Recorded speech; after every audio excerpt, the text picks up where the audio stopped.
¿Qué tal, amigas y amigos de Entre Tejas TV? Bienvenidos.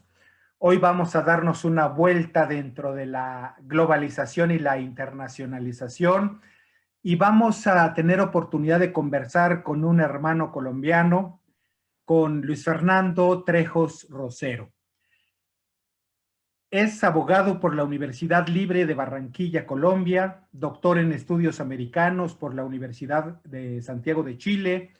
Es profesor investigador del Departamento de Ciencia Política y Relaciones Internacionales y director del Centro de Pensamiento UNCaribe en la Universidad del Norte en Barranquilla, Colombia.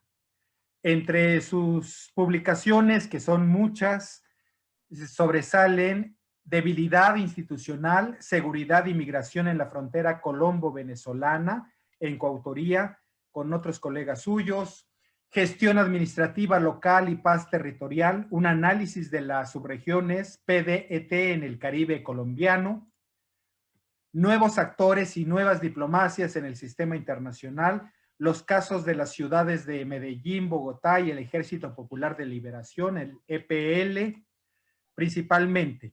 Este título mencionado anteriormente tiene una importancia relevante, ya les platicaremos por qué. Y pues Luis Fernando, bienvenido, muchísimas gracias por aceptar esta invitación. Fíjate que en la introducción yo quería comentar algo que quiero hacer ahora que estás aquí presente. En los últimos años he tenido oportunidad de ver que entre nuestros países, Colombia y México, existen ciertos paralelismos. De alguna manera hablamos contigo de que hay una suerte de espejo entre ambos países y que yo te lo planteaba en el sentido de que al parecer lo que ocurre en el asunto del narcotráfico parecería que nosotros vamos repitiendo un poco la historia que ustedes ya pasaron en Colombia. Yo recuerdo que en mis épocas de que trabajaba de jovencito en el 1+1, en el periódico 1+1 en la Ciudad de México, me tocaba trabajar en noticias internacionales y me tocaba dar seguimiento al todo el tema de Colombia y lo que iba ocurriendo en la lucha entre los cárteles y el gobierno colombiano, ¿no?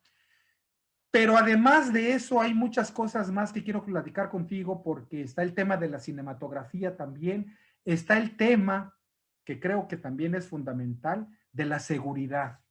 Sabes que en nuestro país estamos pasando por una situación de conflicto tremenda y por eso me gustaría que nos platicaras cuál es tu impresión sobre el asunto de seguridad en un país espejo como lo he planteado, como lo es el caso de Colombia. Tengo entendido que tú trabajas en un centro de investigación de una universidad que está al norte de Colombia, la Universidad del Norte, y desde allí eres un observador de esta situación que seguramente nos va a ilustrar en gran medida de lo que ocurre en México y que nos puede hacer pensar y reflexionar sobre algunos asuntos que habrá que atender y cuidar y resolver.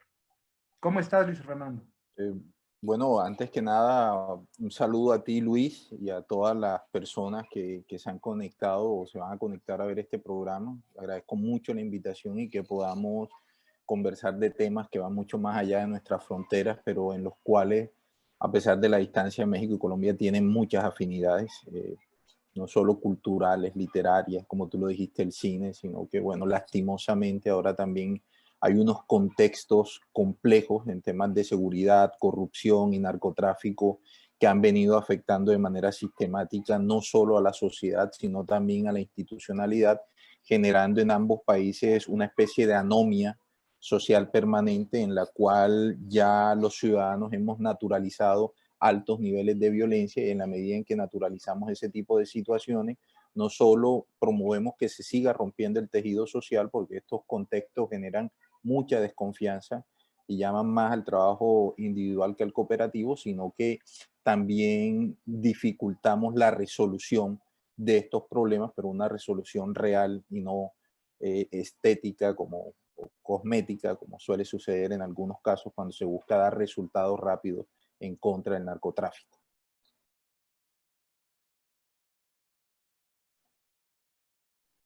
Luis, el audio, lo, Sí, perdón. Ya. Sí, para no perturbar. Fíjate, Luis Fernando, que en varios de los programas anteriores yo he insistido en que existe un divorcio terrible entre la academia y la sociedad, que nuestras universidades, hablo del caso de México, por supuesto, no me atrevería a decirle el caso de Colombia porque voy a crear un conflicto internacional que no tengo ni el mínimo interés de hacerlo, al contrario, una actitud amistosa siempre. Pero bueno, te decía que hay una sensación de que existe un divorcio entre la academia y la sociedad, que en realidad no ha cumplido nuestras instituciones de enseñanza superior y los centros de investigación en informarnos de cuáles son sus hallazgos y qué ocurre en torno a todos los problemas sociales, económicos y políticos que existen en nuestro país. Pero he visto y he seguido con atención el trabajo que ustedes hacen en el centro de investigación para el que colaboras en la universidad y veo que hay una serie de información extraordinaria que me gustaría que nos platicaras un poco de temas de desmovilización con el caso de la guerrilla, de temas de seguridad, por supuesto, en las distintas ciudades de esa región, de cómo se aborda y de cuáles son las propuestas. ¿Nos puedes contextualizar un poquito esto, por favor?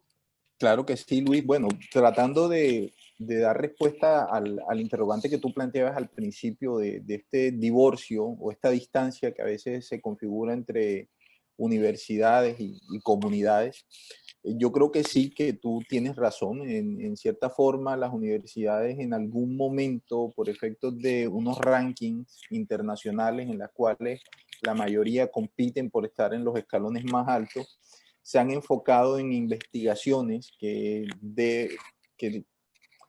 publicar investigaciones en ciertas revistas con unas indexaciones muy altas, pero que son revistas que no lee nadie. Y se ha terminado sacrificando entonces la investigación útil por la investigación importante. Entonces es posible que yo estoy acá en Barranquilla, en el Caribe colombiano, puede ser un investigador mexicano que termina escribiendo para una revista, una universidad del norte de Suecia, sobre el caso de la migración indígena en Chiapas.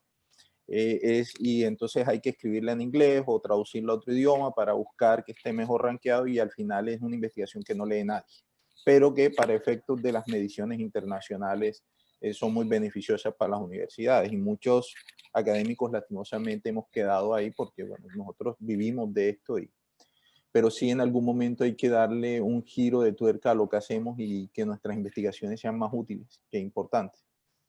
Y me parece bien que tú hagas ese llamado de atención. Lo mismo es también terminar de romper unas desconfianzas que vienen desde hace mucho tiempo entre los académicos y los que toman decisiones o los políticos, entendiendo que los académicos no tomamos decisiones políticas, es decir, nosotros no podemos modificar situaciones sociales, las diagnosticamos, las analizamos y eventualmente hacemos sugerencias, pero quienes tienen poder para eso son las comunidades que tienen que siempre ir de la mano con sus representantes políticos. Y ahí ha habido una distancia y una ruptura entre el mundo académico porque muchas veces pensamos la realidad idealmente y no realmente, ¿verdad? Y esto tiene unos bemoles y unas zonas grises, pero yo sí creo y concuerdo plenamente contigo que hay que volver a las raíces de lo que fue la academia y en este caso nosotros nos debemos a las comunidades y nuestras investigaciones tienen que servir para resolver los problemas de nuestro entorno. En eso concuerdo plenamente. Y por otro lado, bueno, en el Caribe yo me encuentro en la Universidad del Norte, en Barranquilla, una de las capitales del norte de Colombia. Y desde el Centro de Investigación hemos venido haciéndole seguimiento a las dinámicas de crimen organizado, rentas ilegales y también la confrontación armada, porque lastimosamente lo que se vivió con las FARC recientemente o con la antigua guerrilla de las FARC no fue un proceso de paz. Con la FARC se materializó un proceso de fin de conflicto armado con esa guerrilla. Pero entiendo bien que el gobierno, el gobierno de ese momento, por efectos de marketing político, vendió el proceso como un proceso de paz. No era paz porque no estaban todos los actores generadores de violencia, ¿verdad? Faltaban otros. La FARC, sin lugar a dudas, era el más grande y el que más capacidad de victimización tenía en ese momento, pero no era el único. Los demás han seguido en sus actividades criminales. Y eso en el mediano plazo ha venido produciendo como un sinsabor en muchas de las personas que apoyaron el proceso porque creían que la paz era una paz completa, una paz total, y eso no pasó. Entonces nosotros hemos, desde el año 2016, empezado a hacerle seguimiento a todas las dinámicas de crimen organizado que siguieron o se mantuvieron activos, especialmente en la región Caribe, y ahora hablamos de la violencia post-FARC, porque realmente sí hubo un cambio en el escenario de violencia en el país y teníamos como un oligopolio de violencia en cabeza de unas macroestructuras criminales, y hoy lo que tenemos es lo que yo denomino una constelación de expresiones violentas de distinto tamaño, con distintas capacidades operativas y también con distintos objetivos. Y eso dificulta más los escenarios hacia futuro porque ya no hay agendas ideológicas. Salvo el ELN, ninguna otra organización en Colombia está luchando por la toma del poder o la defensa de estos metarrelatos político-ideológicos de socialismo. Eso se acabó. Y entrar en negociaciones con este tipo de estructuras ya más delincuenciales que políticas es mucho más complejo, no solo un desafío institucional, sino también que la sociedad civil o las comunidades acompañen ese tipo de negociaciones, porque lo que se esperaría es más mano dura del Estado con respecto a ellos. Claro. Fíjate que ahorita que haces este relato, me pongo a pensar, y corrígeme si estoy equivocado, pero me pongo a pensar en el derrumbe del muro de Berlín y todo lo que trajo de consecuencias, una desilusión y un desencanto con respecto a la lucha política hacia la izquierda, hacia el socialismo, y se dio todo el fenómeno que se dio en el mundo, ¿no? ¿Por qué hago esta relación? Porque lo que me dices, de pronto, que la atención del gobierno en tu país fue desarticular, crear un supuesto proceso de paz y en realidad desembocó en lo que nos acabas de decir.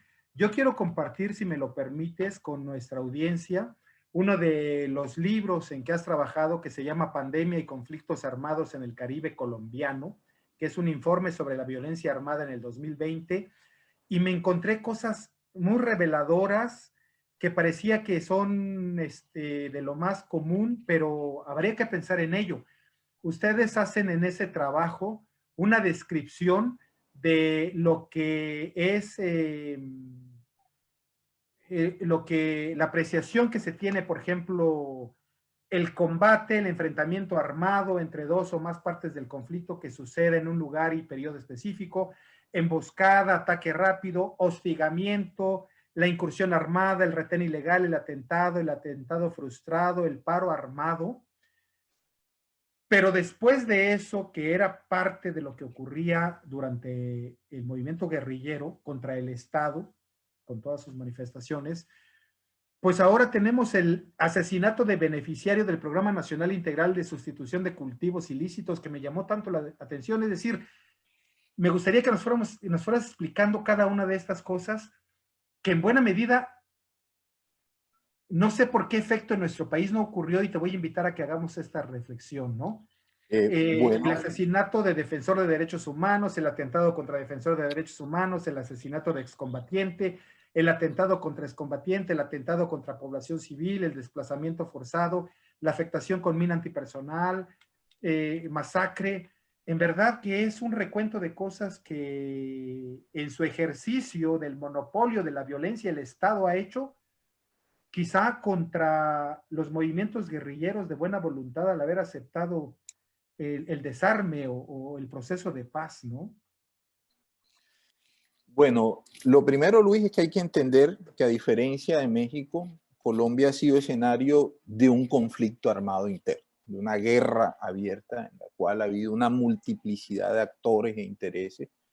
El caso colombiano tiene una particularidad y es que fue el único conflicto que sobrevive a la Guerra Fría y alcanza sus mayores desarrollos político-militares y afectaciones humanitarias en la posguerra fría. Es decir, como tú bien lo has dicho, el fin de los socialismos reales lo que nos indicaba era que todos estos movimientos armados iban a ser como piezas de museo o estaban destinados ya a llenar páginas en los libros de historia, pero en el caso colombiano no sucedió eso.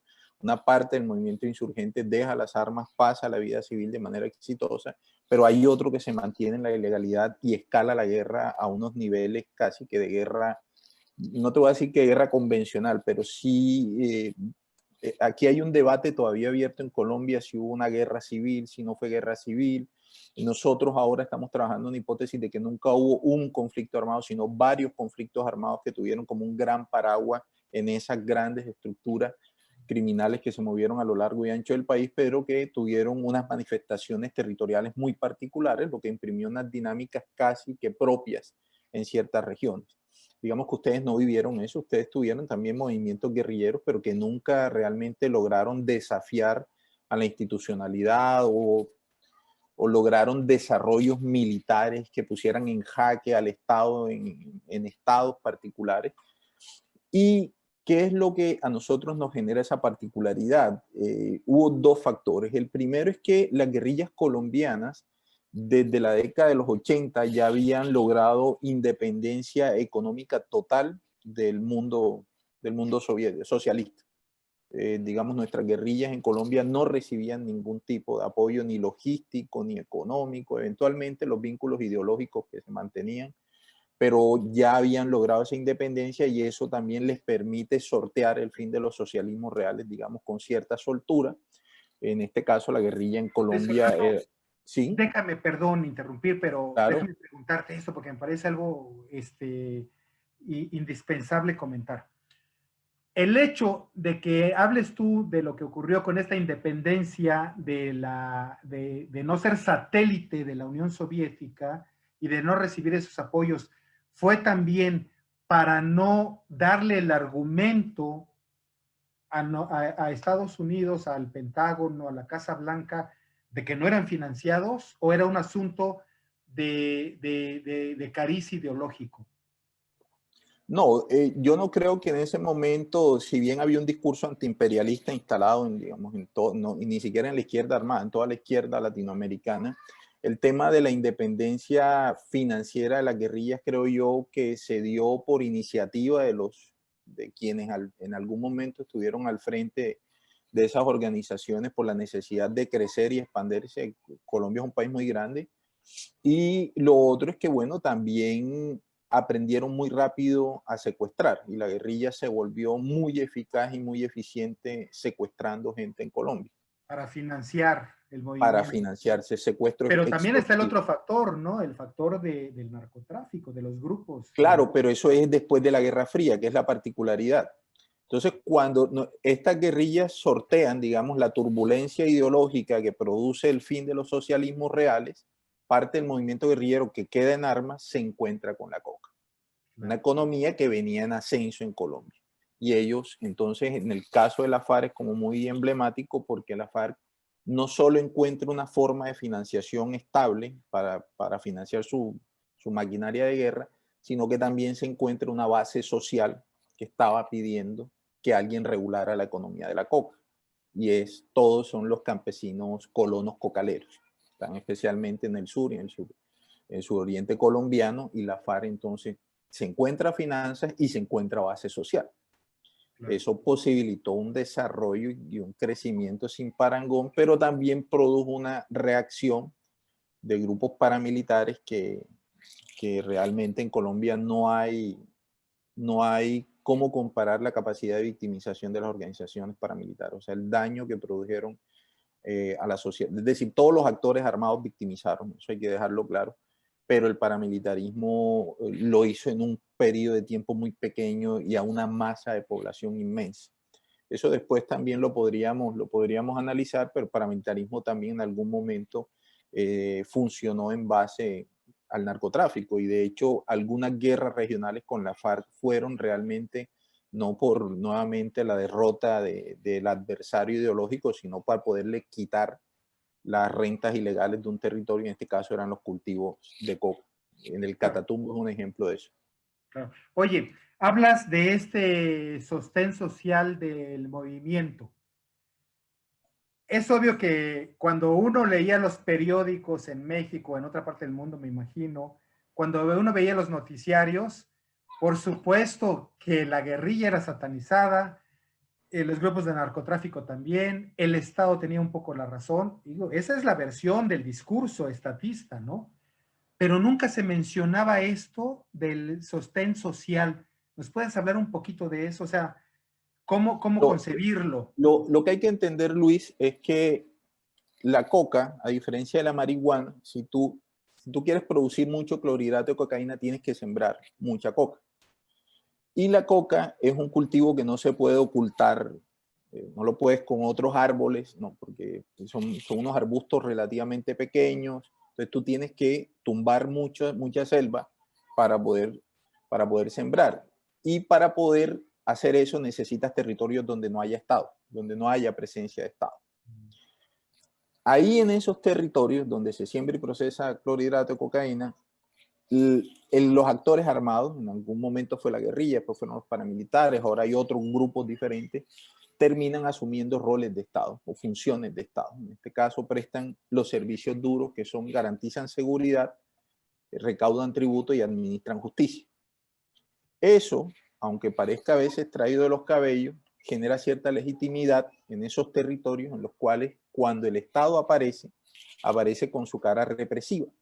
Y muchas veces funciona como ejército de invasión, porque llega destruyendo las economías locales, que son ilegales, pero no llevan ningún tipo de alternativa. Lo que uno esperaría es que detrás de la fuerza represiva llegara la institucionalidad en clave de salud, educación, trabajo, justicia, y eso no pasa. Entonces ahí se generan unas desconfianzas muy marcadas en contra de la policía y el ejército, y es cuando aparece este actor armado que es el que defiende los intereses de quienes habitan esos territorios. Eso a la FARC le sirvió durante mucho tiempo, como te digo yo, porque era una base social que tenían ahí, pero también facilitó una narrativa muy perversa que hay en Colombia y que no sé cómo sea en México, que es que toda la carga negativa del narcotráfico la recargaron en los campesinos cocaleros. Es decir, la represión, el glifosato, la bomba, es hacia allá. Y claro, hay una represión del narcotráfico cuando es mercancía, pero no cuando es capital, porque esa coca en algún momento se vuelve un producto que después produce unas ganancias y esas ganancias no retornan a esos territorios. Esas ganancias se quedan en espacios urbanos donde hay ciertos niveles de desarrollo y ese desarrollo es necesario en clave de industria, comercio y banca para poder blanquear esos activos. Y la narrativa antidroga va hacia el campesino cocalero, pero nunca va hacia aquellos ciudadanos legales que también participan dentro de la cadena del narcotráfico y que son muy funcionales porque son los que terminan garantizando que las ganancias se legalicen. Y ahí no hay persecución. Entonces, el pobre campesino fue muy funcional en esta narrativa del campesino pobre malo, pero ¿qué pasa en las ciudades, verdad? ¿Qué pasa con los políticos? ¿Qué pasa con administradores de justicia que también hacen parte de estas redes, pero que no aparecen en las narrativas antidrogas? Claro. Fíjate, Luis Fernando, que en la lectura del material que has publicado justamente, encontraba algunas cosas que me hacían reflexionar. Y a ver si me ayudas desde tu perspectiva, como abogado, como internacionalista, por supuesto, como catedrático, si estoy en lo correcto. En México nos hemos salvado en buena medida de entrar en todo este sistema de violencia que hubo en ese momento, en que no tenemos conciencia realmente de lo que pudo haber sido un problema de guerrilla, de enfrentamiento, de represión del Estado terrible. Por un lado, tuvimos aquí una guerrilla bastante, ¿cómo podríamos decir?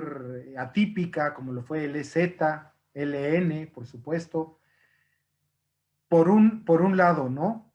Y por otro, no padecimos antes de la situación actual todo este proceso de descomposición política que se pudo haber dado y que haya terminado dándole el poder a la ultraderecha como ocurrió en tu país. No sé si queda claro mi comentario, pero sí me hace pensar, ¿por qué ocurrió? ¿Qué pasó? La Bueno, cercanía. lo primero es que hay que entender, Luis, por un lado, que cuando aquí se dieron los altos niveles de violencia asociados al narcotráfico, que es finales de los 80, principios de los 90, que hubo hasta narcoterrorismo, eh, recuerda que en aquella época los medios de comunicación eran muy limitados. Entonces sí se sabía mucho el caso colombiano. Es decir, la guerra contra el narcotráfico permeó todo nuestro conflicto al final, porque los narcotraficantes se fueron hacia la extrema derecha y financiaron grupos también y lograron la cooptación de cargos públicos y bueno, todo este permearon el Estado, que creo yo que es alguna situación que en México también hay similitudes, pero a ustedes les toca esta violencia del narco, que no es un conflicto armado clásico de la Guerra Fría, sino que es una nueva forma de guerra o de confrontación entre distintos grupos en México con altos niveles de violencia, de barbarie y sevicia, pero que no es un conflicto ideológico. Y por eso creo yo que ahí no hay límites en cuanto a las prácticas de estos individuos o de estas organizaciones cuando compiten contra sus enemigos. Pero a ustedes sí les tocó una época de los medios de comunicación masivos, es decir, del Internet, y eso también creo que favoreció o visibilizó mucho esa guerra de los carteles y bueno, y que se envían mensajes. Es como una nueva era y dentro de esto la comunicación, estas organizaciones criminales leyeron la importancia que tenían, no solo en su guerra contra los competidores, sino también con el Estado y para ganar legitimidad. Y en torno a eso se ha generado el hecho de que en Colombia todavía la guerra avance nos ha puesto como en una zona gris con respecto al narcotráfico. Entonces, si bien se hacen narconovelas, todavía en la calle la gente se abstiene mucho de, en público manifestar cualquier tipo de simpatía o afecto. No sé en México con el tema de los corridos, es decir, nosotros estamos todavía luchando con la no proliferación de una narcocultura o de aceptación o naturalización de esto, porque lastimosamente ahí está, y en muchos territorios para mucha gente el narcotráfico es la única posibilidad de moverse socialmente, no es que la gente sea mafiosa o tenga esos deseos, pero en sociedades tan desiguales y donde la estructura social es casi que inamovible, aparecen estos atajos que facilitan, digamos, la adquisición de bienes y servicios, vincularte al mercado, porque hay que entender que en el narcotráfico no solo está el capo, o sea, está el sicario, el que vende el vicio en la esquina, y a veces uno comete el error de creer que todos son malos y que están afectando al país y la institucionalidad, pero también es que hay un contexto social en el cual crecieron y han visto que esa es la posibilidad y el trabajo que hay para hacer. Entonces, en esos dos sentidos yo veo que hay una diferencia. A ustedes les tocó una época en la cual la violencia, se hace mucho marketing de la violencia, creo yo, se vende como producto, mientras que en la época dura de Colombia el narcotráfico, esto todavía era estaba más controlado por las narrativas oficiales que por las de los mafiosos, o sea, y también creo que ustedes viven ese drama en México con la cantidad de periodistas que mueren en el marco de esta guerra por denunciar, por hacer su trabajo, porque no hacen más nada que hacer bien su trabajo. Eso por un lado. Y lo otro es que es innegable, lo que pasa es que en el caso colombiano ha sido más visible, pero hay un debate duro sobre cuáles son los intereses políticos del narco. El narco tiene intereses políticos y hace apuestas políticas en los territorios, no siempre a nivel nacional, pero sí en el plano local, porque hay que entender que el gran triunfo del narco no es entrar en una guerra con el Estado, sino cooptar al Estado. A medida en que tú tienes más agentes estatales trabajando para ti, tienes más garantías de éxito en tu negocio. Es decir, que nada ni nadie va a tocar tu mercancía o tu dinero. Y eso es lo que aquí a veces no leemos. La gente cree o tiende la idea de que el narco está en una constante y continua confrontación con el Estado y realmente los narcos que entran en esas guerras tienen mucho que perder y poco que ganar, mientras que aquellos que son más astutos ponen candidatos, financian campañas, amedrantan a los competidores de su candidato, porque obviamente cuando llegan al poder hay tres cosas fundamentales. Una es que pueden hacer base social también, porque tú desde una administración o desde una alcaldía, una gobernación, tú puedes direccionar el gasto público. Entonces eso también, así como en algún momento hablábamos de los cocaleros con las FARC, tú desde una administración también puedes construir una base social, también puedes predar recursos públicos, es decir, si bien tienes tu negocio ilegal, también puedes a través de la contratación y de la construcción de obras predar rentas públicas, pero lo más importante es la impunidad.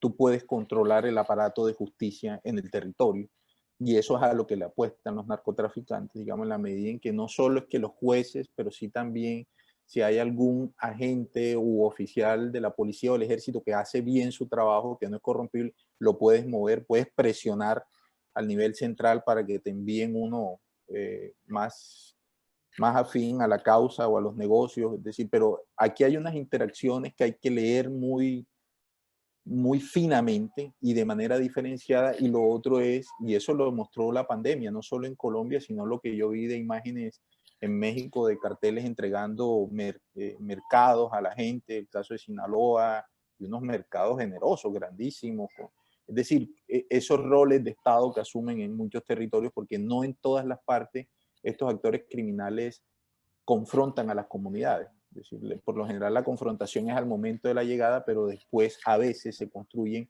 escenarios de cooperación y hay legitimidad por parte de estos actores. Y eso también es una base política que ellos pueden capitalizar en términos electorales. Entonces, esos son unos debates que aquí se evaden a veces, porque siempre partimos de esta dicotomía de buenos contra malos y no siempre el Estado funciona dentro de la legalidad, pero a veces también los malos terminan supliendo al Estado o siendo más eficaces, por lo menos en la aplicación de justicia en algunos territorios. Eso tenemos que problematizarlo mucho más. Hay como distintas formas de hablar de esto, de órdenes sociales, algunos hablan de rebelocracia, hay autores que hablan de gobernanzas armadas o criminales, pero sí tenemos que transitar primero a analizar esto, porque aunque no lo creas, Luis, en algunos espacios se genera gobernabilidad y tranquilidad cuando están esos actores y la gente, especialmente en temas de seguridad, lo dice, es que ahora se vive tranquilo, es que ahora puedes dejar la puerta abierta, tú puedes dejar las cosas en el patio, no se te pierde nada. En cambio, antes, cuando era el Estado el que controlaba, pues era como que un poco más laxo frente a esto. Eso tenemos que leerlo. Y lo otro, creo yo que lo que está de fondo y es la aplazada y continua, o sea, la continuamente aplazada discusión sobre el cambio en la política antidrogas. Una política antidrogas que no sirve para nada, pero que aún así los países latinoamericanos seguimos aplicando de manera irrestricta, a pesar de que el resultado es el mismo. Y Claro. aquí ya es necesario de que transitemos a otros escenarios. Déjame hacer un acotamiento porque me interesa mucho este último punto, pero quiero comentarte que hace rato que hablabas de los intereses políticos del narcotráfico. Yo te iba a preguntar en ese momento, ¿y cuáles son los intereses de los políticos con respecto a? Ya lo respondiste, es evidente. Llegó un momento de tu narración en que yo no sabía si estabas hablando de Colombia o de México, porque ahí están los espejos justamente, donde Sí. tenemos que aprender de esa experiencia. Qué lástima que sea con un país hermano latinoamericano, pero tendríamos que estar más atentos a ver ese tipo de situaciones. Te quiero decir que en algún momento de mi vida yo tuve el mal gusto de comentar lo siguiente. En el 88, 89, 90, que yo trabajaba para el 1+1, se dio el asunto de los extraditables y el terrorismo al que había llegado el narcotráfico, como tú lo comentabas hace rato, cuando empezaron a estallar bombas en los centros comerciales ante pues la gente inocente, ¿no? Y yo decía, parecería que estamos caminando el mismo trayecto en México con este problema hacia Colombia. ¿Cuándo van a empezar? ¿Cuándo va a empezar ese terrorismo del narcotráfico que es muy grave y muy preocupante? Sin embargo, yo coincido con lo que tú dices con respecto a el cambio de política para el asunto del narcotráfico, ¿no? Ya se demostró que el armamentismo y el militarismo no funciona, en fin, pero ¿qué opciones desde la academia, Luis Fernando, puede haber? La legalización, el cambio de apoyo en cultivos agrícolas. Te escuchamos. Luis, lo que pasa es que yo no creo que haya una sola receta. Yo creo que esto es integral, pero sí debe tener dos pilares fundamentales. Uno es la legalización. Y yo no creo que sea solo la marihuana en clave recreativa, sino todo. Y darse una apuesta dura en la cual el Estado asuma el monopolio de la siembra o entregue licencias para sembrar, para procesar y para el consumo igual también unos lugares a los cuales tú vayas y puedas consumir si no es en tu casa, y hacer una apuesta dura por la prevención. Es decir, tenemos que jugárnoslas en clave de prevención de los efectos con la salud que puede tener esto. Y en el caso colombiano, digamos que tenemos también todo el problema de siembra. Es necesario el desarrollo rural, es decir, eso hasta el propio Estados Unidos, digamos, la administración Biden ya lo señaló, que es necesario avanzar en la implementación del acuerdo logrado con la FARC, pero especialmente en el punto 1, porque si no hay desarrollo rural, no hay posibilidades de... Es decir, si el Estado no es el garante y el promotor de circuitos económicos legales en la ruralidad, no hay ningún incentivo para que un campesino deje los cultivos ilícitos. Entonces, en este caso, esto tiene que ser integral, pero ya es necesario que los latinoamericanos, un país como, yo creo que de todos los países que han sido víctimas en la región del narcotráfico, los dos que más han sido golpeados son México y Colombia. Y es necesario que ojalá también se generara una nueva postura o una proposición en torno a estos temas, desde la experiencia mexicana, desde lo que nosotros tenemos acá en Colombia, pero es necesario que cambiemos el esquema, porque si no vamos, si en un año nos volvemos a sentar tú y yo, en 2 años es seguro que vamos a hablar de lo mismo. Quizás más cifras, otras modalidades de violencia. Cuando tú leíste todo ese repertorio de cosas, habrá que sumarle 2 o 3 o 4 cosas nuevas, pero no lo vamos a superar. Y la pregunta del millón es por qué no nos hemos atrevido todavía a desafiar a Estados Unidos con respecto al enfoque antidrogas. Bueno, yo entiendo que también hay unas dependencias económicas, pero si no, yo uso la metáfora de la bicicleta estática. Por más que pedal que tú le des, desde ahí no te vas a mover. Esa es la lucha esa es la política antidrogas que aplicamos nosotros hoy, que es la política represiva, que se ha demostrado que lo único que hace es producir más riqueza para los carteles, para los mafiosos. A medida en que más prohíbes, más aumenta el costo del producto. Bueno. Luis Fernando, creo que en este punto al final tiene que ver con un problema de distribución de la riqueza, de la estructura económica que ha imperado en el mundo en las últimas 4 décadas. Nos referimos al neoliberalismo, por supuesto. ¿Crees que pueda haber para nuestros países, para el mundo, otra opción, otra propuesta como la pudo haber en los 70s, en los 80s, con la ilusión de un socialismo mejor? Yo lo que creo, Luis, es que debemos de dejar esta pretensión de universalidad, es decir, que lo que funciona en algún país tiene que per se funcionar en todos lados, ¿verdad? Entonces, mira tú que cada cierto tiempo que hay elecciones sacan el coco de Venezuela y ahora ese es el caballo de batalla de la derecha. Si gana la izquierda, mira, pero nadie te dice, bueno, miremos Bolivia o hablemos de Ecuador. Bueno, de Ecuador con Correa, ahora con Lenin hubo unos bajones de unas cosas, pero hay otros ejemplos. Y así como hay ejemplos nacionales, también hay ejemplos en el plano local que han sido exitosos, que significan ampliación de democracia, participación política. Ahí teníamos los presupuestos participativos de Porto Alegre, en algún momento el mismo EZ con sus juntas de buen gobierno, que eran una forma sui generis, pero muy interesantes de participación de las comunidades en la toma de decisiones. Entonces yo lo que creo es que hay que dejar de pensar en la receta, porque es que no la hay, porque funciona en un lado, puede que no funcione en otro, y empecemos a conocer todas las experiencias que tenemos. Y yo sí creo que cada país tendrá en algún momento con sus comunidades y según sus necesidades y capacidades cambiar esto.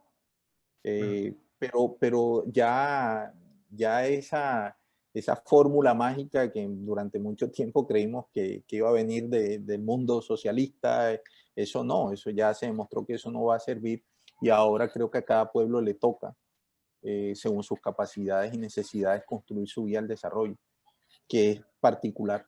Habrá elementos mexicanos que podamos incorporar, habrá cosas de otros países, pero yo sí creo que cada uno tiene que trabajar en lo suyo. Claro. Y lo primero para llegar a ese punto hay que sistematizar esas experiencias, aproximarse a ellas, conocerlas y después empezar a bajarlas porque hay muchas. El tema de las fábricas recuperadas en Argentina es súper interesante, lo sin tierra en Brasil, o sea, ahí están los ejemplos. Pero yo lo que creo es que ahora esas experiencias son como un archipiélago, un gran archipiélago, y eso hay que empezar a tirarle puentes y a dialogar entre esas experiencias para ver cómo vamos logrando vivir mejor, ¿verdad? Claro. Claro, estoy recordando una frase de un escritor mexicano, no sé si conozcas, Alfonso Reyes, que decía, para eso se hizo la teoría, para reforzar a la práctica. Y precisamente es la gran función de nuestras universidades, que sean ustedes en el laboratorio los que analicen esto y nos den las propuestas. Veo con lo que dices un movimiento de globalifóbico, de regresar a nuestras propias aldeas y nuestras comunidades y ese trabajo que es lo más probable que va a existir. Y pues bueno, ojalá podamos ver esas transformaciones y eso. Déjame hacerte la última pregunta del día, de esta ocasión. ¿Cómo se ve a México, nuestro país, con esta propuesta de gobierno y de economía, desde ahí donde estás tú, desde tu visión, desde Colombia? Pues yo te digo que México siempre ha ejercido una gran atracción, en caso particular mío, pero también creo que de Colombia, porque durante décadas fue el referente cultural nuestro. Es decir, de las primeras películas de cine que yo recuerdo que iban mis abuelos eran las mexicanas, después llegan las novelas, que también fueron como un referente cultural para América Latina, posteriormente El Chavo, Chespirito, yo no sé si hasta mis hijos ven todavía Chespirito. La música popular, o sea, los mariachis siguen creo yo que ese es el plus que ha tenido la cultura mexicana, que es popular, o sea, no es una cultura elitista, sino que es para todo el mundo. Y entonces todos estos referentes que uno tiene de la comida, de la cultura, de la riqueza en términos étnicos, tiene el otro contraste, que es el institucional. Entonces, que primero en una época fue como esta gran mancha de corrupción, ¿verdad? Y ahora posteriormente el tema de la violencia. Lo de AMLO, yo te digo que aquí se ha perdido mucho el interés por él. Yo creo que también generó una sobreexpectativa, no solo en México, sino en toda la región, porque recuerda que cuando el péndulo ideológico se fue hacia la derecha, entonces aparece AMLO allá, pero después una serie de, Y sabes que bueno, corremos ese riesgo, lo hemos dicho y lo hemos escuchado. Viene el péndulo de la derecha muy fuerte. claro, eso es Pasó en lo el que caso pasa.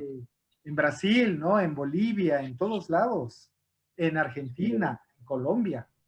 Claro, pero lo de México era, como te digo, era más importante en el contexto en el que se da. Es decir, si AMLO hubiera llegado en la época de Chávez, pues hubiera sido uno más del paisaje, pero aquí él era el diferente. Y entonces creo que en algún momento, no sé por qué los latinoamericanos tendemos mucho a pensar o usar estas figuras de los mesías, parecía que él era el llamado a refundar toda esta izquierda con unas nuevas posiciones y formas de hacer política, pero al final, bueno, también no sé hasta qué punto uno cree que décadas de costumbres políticas se van a cambiar en 5 años, o sea, y un individuo lo va a lograr.